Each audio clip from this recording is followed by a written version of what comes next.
जय श्री कृष्ण। आप सभी का स्वागत है मेरे YouTube चैनल गोपाल दीवानी में। आज हम आपको शनि देव की व्रत कथा का रसपान करवाने जा रहे हैं। आप सभी से अनुरोध है कि कथा को पूरा सुनकर जाएं। आइए कथा आरंभ करते हैं। एक समय स्वर्ग लोक में सबसे बड़ा कौन के प्रश्न पर 9 ग्रहों में वाद विवाद हो गया। विवाद इतना बड़ा कि परस्पर भयंकर युद्ध की स्थिति बन गई। निर्णय के लिए सभी देवता देवराज इंद्र के पास पहुंचे और बोलते हैं कि हे देवराज, आपको निर्णय करना होगा कि हम सब में से बड़ा कौन है। देवताओं का प्रश्न सुनकर देवराज इंद्र उलझन में पड़ गए। इंद्र बोले कि मैं इस प्रश्न का उत्तर देने में असमर्थ हूँ। हम सभी पृथ्वीलोक में उज्जैन नगरी में विक्रमादित्य के पास चलते हैं। देवराज इंद्र सहित सभी देवता उज्जैन नगरी पहुंचे। महल में पहुंचकर जब देवताओं ने उनसे अपना प्रश्न पूछा तो राजा विक्रमादित्य भी कुछ देर के लिए परेशान हो उठे, क्योंकि सभी देवता अपनी अपनी शक्तियों के कारण ही महान थे। किसी को भी छोटा या बड़ा कह देने से उनके क्रोध के प्रकोप भयंकर से हानि पहुंच सकती थी। अचानक राजा विक्रमादित्य को एक उपाय सूझा और उन्होंने विभिन्न धातुएं स्वर्ण, रजत, कांसा, ताम्र, शीशा, रागा, जस्ता, अभ्रक वह लोहे के 9 आसन बनवाए। धातुओं के गुणों के अनुसार सभी आसनों को एक दूसरे के पीछे रखवाकर उन्होंने देवताओं को अपने अपने सिंहासन पर बैठने को कहा। देवताओं के बैठने के बाद राजा विक्रमादित्य ने कहा कि आपका निर्णय तो स्वयं ही हो गया। जो सबसे पहले सिंहासन पर विराजमान है वही सबसे बड़ा है। राजा विक्रमादित्य के निर्णय को सुनकर शनि देवता ने सबसे पीछे आसन पर बैठने के कारण अपने आप को छोटा जानकर क्रोधित होकर कहा कि राजा विक्रमादित्य, तुमने मुझे सबसे पीछे बैठाकर मेरा अपमान किया है। तुम मेरी शक्तियों से परिचित नहीं हो। मैं तुम्हारा सर्वनाश कर दूंगा। सूर्य एक राशि में 1 महीने, चंद्रमा 2.25 महीने, मंगल 1.5 महीने, बुध और शुक्र 1 महीने, बृहस्पति 13 महीने रहते हैं, लेकिन मैं किसी राशि में 1 साल अथवा 7.5 साल तक रहता हूँ। बड़े बड़े देवताओं को मैंने भीषण प्रकोप से पीड़ित किया है। राम को 7.5 के कारण ही वन में रहना पड़ा। रावण को 7.5 के कारण ही युद्ध में मृत्यु का शिकार पड़ना पड़ा। राजा, अब तू मेरे प्रकोप से नहीं बच सकेगा। इसके बाद अन्य ग्रह देवता तो प्रसन्नता के साथ चले गए, परंतु शनिदेव बड़े ही क्रोध के साथ वहां पर विदा हुए। राजा विक्रमादित्य पहले की ही तरह न्याय करते रहे। उनके राज्य में सभी स्त्री और पुरुष बहुत आनंद से जीवन यापन कर रहे थे। कुछ दिन ऐसे ही बीत गए। उधर शनि देवता अपने अपमान को भूले नहीं थे।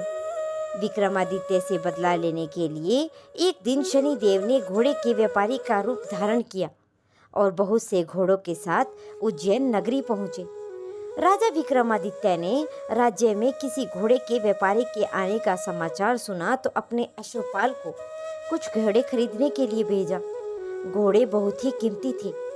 अश्वपाल ने जब वापस लौटकर इस संबंध में बताया तो राजा विक्रमादित्य ने स्वयं आकर एक सुंदर व शक्तिशाली घोड़े को पसंद किया। घोड़े की चाल देखने के लिए राजा उस घोड़े पर जैसे ही सवार हुआ, वह घोड़ा बिजली की गति से तेज दौड़ पड़ा। तेजी से दौड़ता हुआ घोड़ा राजा को दूर जंगल में ले जाकर फिर कहीं गिराकर जंगल में से गायब हो गया। राजा अपने नगर में लौटने के लिए जंगल में भटकने लगा, लेकिन उन्हें लौटने का कोई भी रास्ता नहीं मिला।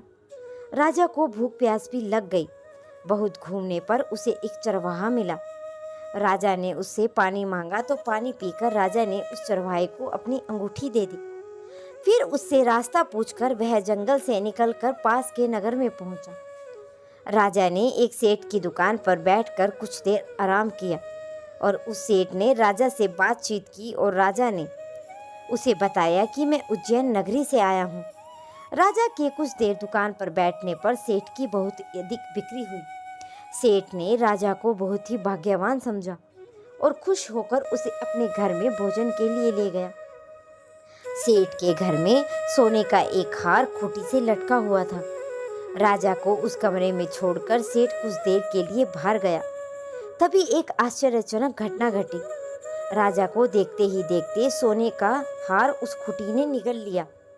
सेठ ने कमरे में लौटकर हार को जब गायब देखा तो चोरी का संदेह राजा पर ही किया, क्योंकि उस कमरे में राजा के सिवाय कोई भी नहीं था। सेठ ने अपने नौकरे से कहा कि इस परदेसी को रस्सियों से बांधकर राजा के पास ले चलो। राजा ने विक्रमादित्य से हार के बारे में पूछा तो उसने बताया कि देखते ही देखते खूंटी ने हार को निगल लिया था। इस पर राजा ने क्रोधित होकर चोरी करने का अपराध विक्रमादित्य के हाथ पांव काटने का आदेश दे दिया। राजा विक्रमादित्य के हाथ पांव काटकर उसे नगर की सड़क पर छोड़ दिया गया। कुछ दिन बाद एक तेली उसे उठाकर अपने घर ले गया और उसे कोहलू पर बिठा दिया। राजा आवाज देकर बैलों को हाँकता रहता और इस तरह तेली का बैल चलता रहा और राजा को भोजन मिलता रहा। शनि के प्रकोप से 7.5 पूरी होने पर वर्षा ऋतु आरंभ हुई। राजा विक्रमादित्य एक रात मेघ मल्हार गा रहा था। तभी नगर के राजा की लड़की राजकुमारी मोहिनी रथ पर सवार होकर उस तेली के घर के पास से गुजरी। उसे मेघ मल्हार सुना तो उसे बहुत ही अच्छा लगा। उसने दासी को भेजकर गाना वाले बुलाने को कहा। दासी ने लौटकर राजकुमारी को अपंग राजा के बारे में सब कुछ बता दिया।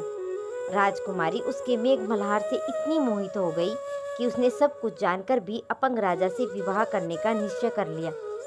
राजकुमारी ने अपने माता पिता से जब वह यह बात कही तो वे हैरान हो गए।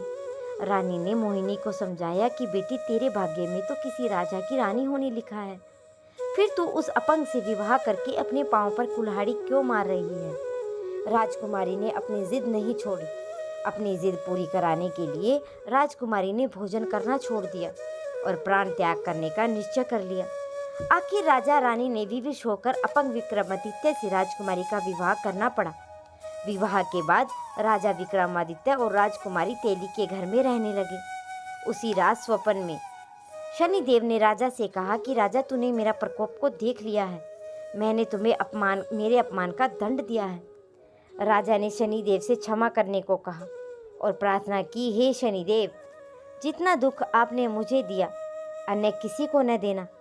शनिदेव ने कुछ सोचकर कहा कि राजा, मैं तुम्हारी प्रार्थना स्वीकार करता हूँ। जो कोई स्त्री पुरुष मेरी कथा करेगा, मेरी व्रत कथा सुनेगा, उस पर मेरी अनुकंपा बनी रहेगी। प्रातःकाल राजा विक्रमादित्य की नींद खुली तो अपने हाथ पांव देखकर राजा विक्रमादित्य को बहुत ही खुशी हुई। उसने मन ही मन शनिदेव को प्रणाम किया। राजकुमारी भी राजा के हाथ पांव सही सलामत देखकर आश्चर्य में डूब गई। तब राजा विक्रमादित्य ने अपना परिचय देते हुए कहा कि शनिदेव को अपनी सारी प्रकोप की कहानी सुनाई। सेठ को जब इस बात का पता चला तो वह तेली के घर पहुंचा और राजा के चरणों में गिरकर क्षमा मांगने लगा। राजा ने उसे क्षमा कर दिया, क्योंकि यह सब तो शनिदेव के प्रकोप के कारण हो रहा था। सेठ राजा को अपने घर ले गया और उसे भोजन कराया। भोजन कराते समय एक आश्चर्य घटना और घटी। सबके देखते ही देखते उस खूंटी ने हार को उगल दिया।